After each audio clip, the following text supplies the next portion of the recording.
Hello বন্ধুরা, কেমন আছেন? আশা করছি ভালো আছেন, সুস্থ আছেন।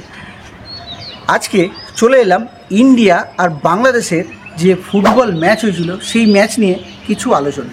আমি একটা ভিডিওতে বলেছিলাম না, ভারতীয় ফুটবলের ভবিষ্যৎ কী বলেছিলাম, মনে আছে আপনাদের? তো সেই রকমই আবারও বলছি, এই ভারতীয় ফুটবলের ভবিষ্যৎ কী, যেখানে বাংলাদেশকে হারাতে গিয়ে হিমশিম খাচ্ছে।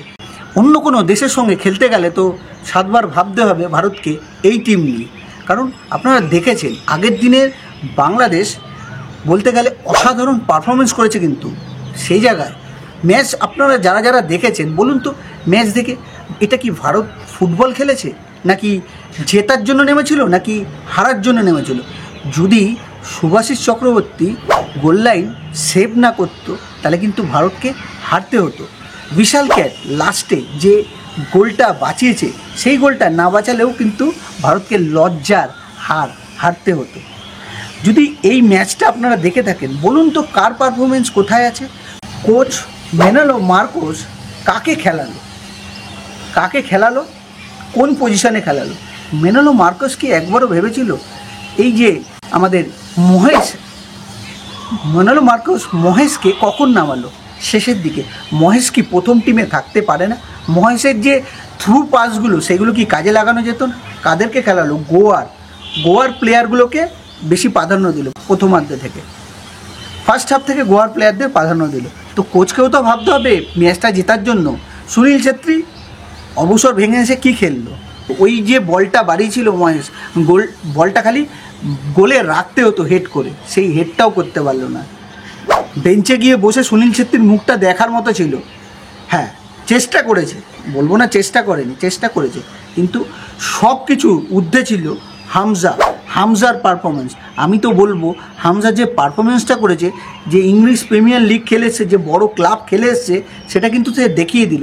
যেখানে ট্যাকেল করার দরকার, যেখানে থ্রু বলগুলো গিয়ে বাড়ানোর দরকার, বা গিয়ে ডিফেন্সিভ যে মিডিও যে খেলে, সেটা কিন্তু দেখালো যে তার জায়গাটা কোন জায়গায়, সে কোন পজিশনে খেলে, সেই পজিশনে কিন্তু খেলে আজকে কিন্তু ম্যাচটাকে রীতিমতো ড্র করলো। জিততেও পারতো, জিতলেও অবাক হতাম না। বাংলাদেশ যে খেলাটা খেলেছিল, জিতলেও অবাক হতাম না। কারণ 1-1 শুভাশিস চক্রবর্তী সেভ না করলে তো হয়ে গেছিলো গোল। যেখান থেকে বিশাল কাত বেরিয়ে গিয়ে কেটে গেছিলো, সেখান থেকে 1-1 গিয়ে যে সেভটা করলো। আর একটা ছেলে যার কথা না বললে নয়, সেটা হচ্ছে লিস্টন কোলাসো। এছাড়া মাঠে কাউকে খুঁজে পাওয়া যায়নি।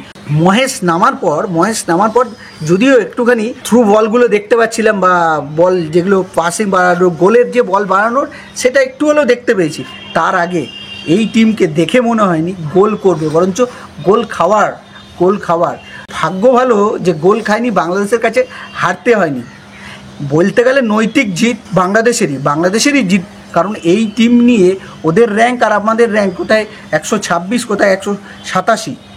সেই জায়গা থেকে বাংলাদেশ যে পারফরমেন্সটা করেছে দেখার মতো। তাই এই যে ম্যাচটা দেখলাম, এরপরে মনে হচ্ছে না এই ইন্ডিয়ান টিম কোন জায়গায় যাবে, বা এই ইন্ডিয়ান টিমের ভবিষ্যৎ, ওই যে বলেছিলাম ভবিষ্যৎটা কি, নেই, কোনো ভবিষ্যৎ দেখতে পাচ্ছি না। পরে নামাচ্ছে যত স্ট্রাইকার, আমি প্রথম থেকে অ্যাটাকিং খেলে গোল তোলার কোনো প্রবণতাই নেই। সেই সুনীল ছেত্রীকে করে বল বাড়াচ্ছে, সেই সুনীল ছেত্রী। অন্য কোনো প্লেয়ার কোথায় গোল করা? কেউ দেখতে পেলেন?